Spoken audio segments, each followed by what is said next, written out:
As I said, we've been reading in worship an ongoing story, and this is another segment of the story we've been looking at the last few weeks. As soon as Isaac had finished blessing Jacob, when Jacob had scarcely gone out of the presence of his father Isaac, his brother Esau came in from his hunting. But he said, "Your brother came deceitfully and has taken away your blessing." Esau said, "Is he not rightly named Jacob? For he has supplanted me these 2 times and taken away my birthright, and look, now he has taken away my blessing." Then he said, "Have you not reserved a blessing for me?" Isaac answered Esau, "I've already made him your lord, and I've given him all of his brothers as servants, and with grain and wine I have sustained him. What then can I do for you, my son?" And Esau said to his father, "Have you only one blessing, father? Bless me also, father." And Esau lifted up his voice and wept. Then his father Isaac answered him, "See, away from the fatness of the earth shall your home be, and away from the dew of heaven on high, by your sword you shall live, and you shall serve your brother. But when you break loose, you shall break his yoke from your neck." Now Esau hated Jacob because of the blessing with which his father had blessed him, and Esau said to himself, "The days of mourning for my father are approaching. Then I will kill my brother Jacob." But the words of her elder son Esau were told to Rebekah. So she sent and called for her younger son Jacob and said to him, "Your brother Esau is consoling himself by planning to kill you. Now, therefore, my son, obey my voice. Flee at once to my brother Laban in Haran, and stay with him a while until your brother's fury turns away." The word of God for the people of God. Thanks be to God. Will you pray with me? Lord, let the words of my mouth and the meditation of all of our hearts be acceptable in your sight, O Lord, our rock and our Redeemer. Amen. It's, again, a pleasure to be with you. It was just a year ago that I retired, and I've been playing some golf, more golf with Stan and Ed Hill and a couple of guys from church. Not playing any better, just more. But it's been a joy to be out there and be a little bit more relaxed. I'm, this next week, going to cover for James pastorally. Then I'm going to preach again July the 23rd, and then teach that class in August. So I'm thinking I'm getting a handle on retirement. This is good. It's sort of working my way into it. You don't want to do anything overly quick. So today, what I want to do in my time with you is to take an opportunity to give you some of the backstory for the story that we're going to share on the 23rd, and about Jacob's transformation and the challenges to conventional wisdom of his day, and that speaks to our transformation. We're in a time of the lectionary year called ordinary time. Ordinary not because it's common or plain, but it's ordinal, which is counted time, measured time. If you look at the cover of your bulletin for this morning, it says the 6th Sunday after Pentecost. We're counting those Sundays. We're measuring time as we move toward Advent, which is the beginning of the lectionary year, and we once again begin to tell the story that defines us. The lectionary year revolves around that story. Now, normally, the readings for any given Sunday have a theme to them. They all kind of fit together. But here in ordinary time, that's where all the stuff that doesn't fit kind of gets dumped. And it's some of the more problematic passages in the Bible, which is why lead pastors take off in July. No offense, James. And those Sundays in the business are commonly referred to as associate Sundays. Let the associate deal with it. Those are difficult Sundays to deal with. And in a recent sermon, James said that Muslims, Jews, Christians are people of the book, which is another way of saying that we're people of the story. And during the last few weeks, the readings may not have fit together exactly thematically, but our readings from the Hebrew Bible have recounted a series of stories of Abraham, Sarah, and their offspring. Several years ago, I taught family systems theory in a graduate program training therapists. Their final exam was to read Pat Conroy's wonderful book, The Prince of Tides. And they were to take theories of systems dynamics and apply it to the story that they read. Once they started reading that story, I couldn't get them to read the textbook. The story was so intriguing and it captivated them. And stories engage us and convey great truths. We recently went to the Old Globe Theater and we saw a marvelous play called Destiny of Desire. It's a parody on the telenovela of Latin tradition. Telenovelas are a running soap opera-like story that has complexity and highly predictable circumstances, and it was a delight. And this tale that we've been looking at for the last several weeks of Abraham, Sarah, and their family read like a little bit of a Hebrew telenovela. And it has some systems dynamics in it that are really quite fascinating. So what's in a story? A lot, if you know how to approach it. Stories grip us and are revealing, and true or not, they have power in them. In the 30s, there was an anthropologist who lived among the native Lakota Sioux people who told a lot of stories, and one day she was out on a walk with one of the elders, and she asked him, why do the Lakota and the Sioux tell so many stories? And he said, we tell stories that we might become human beings. And she said, well, aren't we human beings already? And he looked at her coyly and smiled and said, not everyone makes it. Truth is much more than factual reality. The Lakota Sioux stories define them communally and individually. Stories help us become what we're called to be, authentic human beings. Stories change us. Jesus knew this, that's why he taught in parables, which are stories that convey great truths. But you have to have the ability to hear and be able to be open to what the story has to say. Reverend John Sanford was the rector at the Cathedral Church of St. Paul near Balboa Park in the 70s, and he was also a Jungian analyst.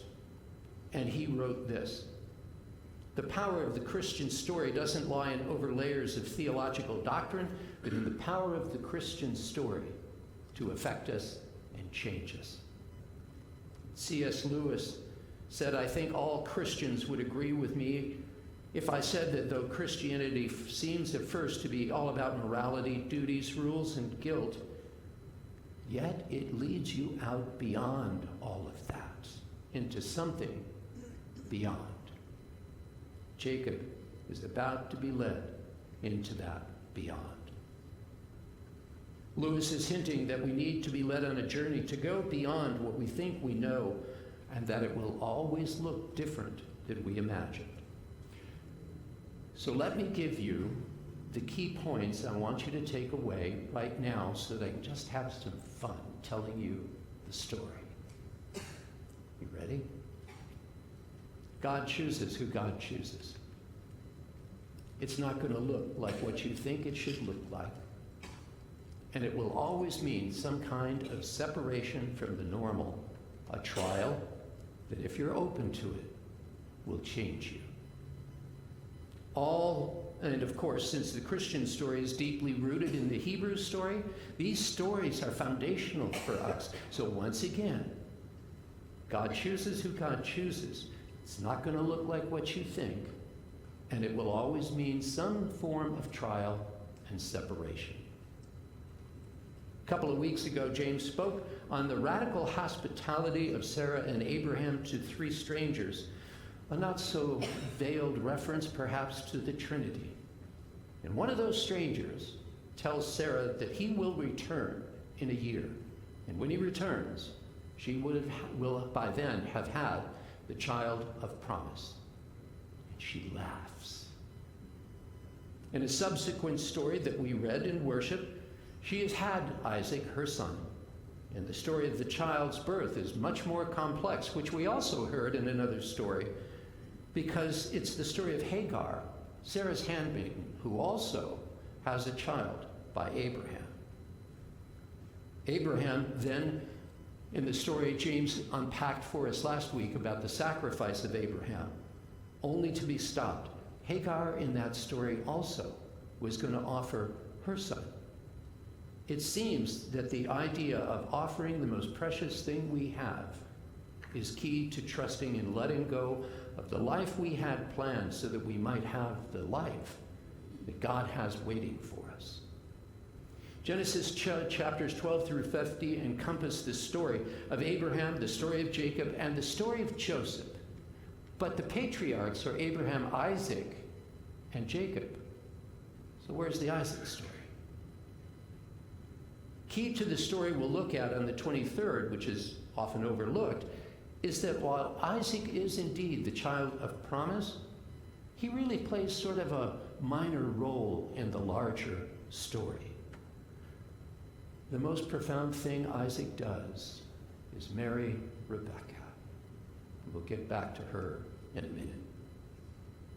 Apparently, the encounter with that God who wanted him sacrificed has made Isaac a little distant from Yahweh. Isaac is quite unremarkable. Not a bad guy, just one who is not connected to God and has no spiritual curiosity. The stories of Abraham, Jacob, and Joseph are some of the longest and richest and most intriguing stories in all of the Bible. They're rich in what they convey and have, if we have the understanding, which requires approaching the story from a different mindset. So the reading for the 23rd is a portion of this very long and fascinating story of Jacob and his transformation. So today, I want to give you the setup for that story on the 23rd, because it is archetypal of our own transformation. Jacob is a trickster, a character who has no relationship with Yahweh, little self-awareness. He's greedy and egocentric. And his story of transformation is truly a great one. And before we unpack that story, I want to make reference to Isaiah. The passage we read from Isaiah begins with God beseeching Jacob to hear that he is chosen, that God formed him in his mother's womb, and that he should not fear. Fear, like all emotions, has two sides to it. A fear that says, don't go there, can be a warning that we're in danger. A fear that keeps us from going where we need to go can limit our lives. Fear often keeps us from venturing from the known into the unknown, where we have the opportunity to grow. In this passage, God reassures Jacob, now called Israel, that God is with us always, and it repeats a portion of the Abrahamic promise and the blessings to Abraham's descendants, which assures us that God knows and keeps his promises. Fear not. The discomfort of taking an unknown journey is part of the recurring theme of Scripture. The great Jewish philosopher and mystic Martin Buber once said, all journeys have secret destinations of which the traveler is unaware. Jacob will set out on a journey under one premise, only to discover that there is a different destination in mind for him. The second half of that Isaiah passage affirms that there is no other God but God. And then there is no other rock. I know not one. The image of rock will become foundational. In the prayer before we started this message, we prayed, O Lord, our rock and our Redeemer. While Jacob is a key character in our story and will go on to become the father of 12 sons, who become the 12 tribes of Israel, and his relationship with God are important, there is yet another character in this story that is often overlooked. The most remarkable thing Isaac does in his life is to marry Rebekah. The very unconventional role she plays is paramount to the story. Rebekah is as remarkable as Jacob is ordinary. She conceives twins and is told by God that the twins in her womb will contend with each other, and the younger shall overshadow the older. And this disturbs her, because in those cultures, primogeniture was the rule of the land. The older gets everything because of his birth order. But Sarah is told by God that Jacob is the chosen one. Jacob is the one God will use. And she sets her mind to making this happen. The choosing over the younger over the elder, is going to put her in jeopardy with her culture and her husband, but she takes courage in knowing that she's doing what God calls her to do. Rebekah doesn't adhere to the rules and follows God's spirit. That the younger son Jacob will be the one to fulfill God's plan for them. It appears that the two boys, even in the womb, are different and contentious, and she chooses to follow God's leading rather than conventionality.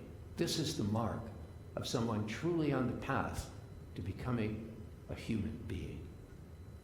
When they're born, they're remarkably different, both in temperament and appearance, which speaks to the fact that we all have contending natures within us that we struggle with.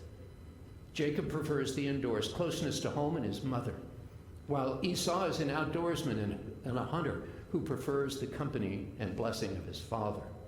Jacob is smooth-skinned, while Esau is hairy. All these contrasts suggest that we are contrasts as well. We have different natures within us that need to be reconciled if we're going to become useful to God. And we often contend with that side of ourselves which we don't like. Esau emerges from the womb first, so he gets the role of the firstborn with all the rights and privileges attending to it. Jacob comes out grasping his heel as if to pull him back. But for God's work to be done, some deception is going to be in order. And because Sarah is answering a higher calling, she's going to help her younger son supplant his older brother. Our reading from Genesis, we hear that Jacob is well named because Jacob literally means he who supplants. Jacob, with the aid of his mother, is about to enter something beyond. Jacob tricks Esau into yielding his birthright for some food, and then, as Isaac approaches his death and his eyes have diminished, he summons Esau to give him the coveted deathbed blessing. But with the help of his mother, Jacob disguises himself as Esau and steals the blessing of his brother. Beginning to get the sense of the telenovela here? It's a lot of intrigue, a lot of deception. Jacob has tricked his brother out of his birthright and the coveted blessing. His hubris knows no bounds. His loyalty is only to himself. But one who serves God must have that hubris broken and yield to something larger and greater. At this point, Jacob has no real understanding of a relationship with God. At this stage of his development, he's motivated only by his youthful egocentricity. And all of that is going to change, as it must for each one of us. Real change and transformation occur when we love or are loved greater than we've ever known in our lives. When we encounter something greater than ourselves, like God. Or when we endure some form of suffering that removes all of the hubris that we have. And Jacob is about to enter a journey, and he will encounter all three. Esau is aware of the deception that Jacob has perpetrated. And he is going to do what convention calls for. He will wait the mourning period after Isaac's death. Then he will take his revenge and kill his brother. This is reminiscent of the prodigal son story and the Cain and Abel story, where two brothers represent different natures that we have within ourselves. And we have to navigate these two natures if we're ever to become whole and useful to God. Jacob's not that self-aware yet. Hubris dies hard in most of us, and it will take something of a strong medicine to change him. Esau vows to kill his brother once the period of mourning ends, but Rebekah hears of his plan. And she summons Jacob, and she tells him, leave. Go to see your uncle Laban in Haran. When things cool down, you can come home, but you have to leave. Jacob flees in fear, not intending to go on a vision quest or a sacred journey, but that's what's going to happen. He is thrust out of all he knows, all that feels safe, and all that he feels secure in. Often situations in our lives throw us into those situations where we are thrown on resources other than ourselves. For the first time in his life, Jacob is thrust on his own resources. No mother to cover for him, no place to hide. He enters the first of two dark nights of the soul experiences. He enters the wilderness, which is referred to as, say it loud, liminal space. I love it when there's learning happening. Jacob, unlike his brother Esau, has no skills for surviving in the wilderness. He's a homebody. He's used to the protection of his mother, and a boy who stays too close to his mother never becomes himself a real human being. Far from home and alone and darkness descending, Jacob curls up and puts his head on a rock, because as Isaiah writes, there is no other rock.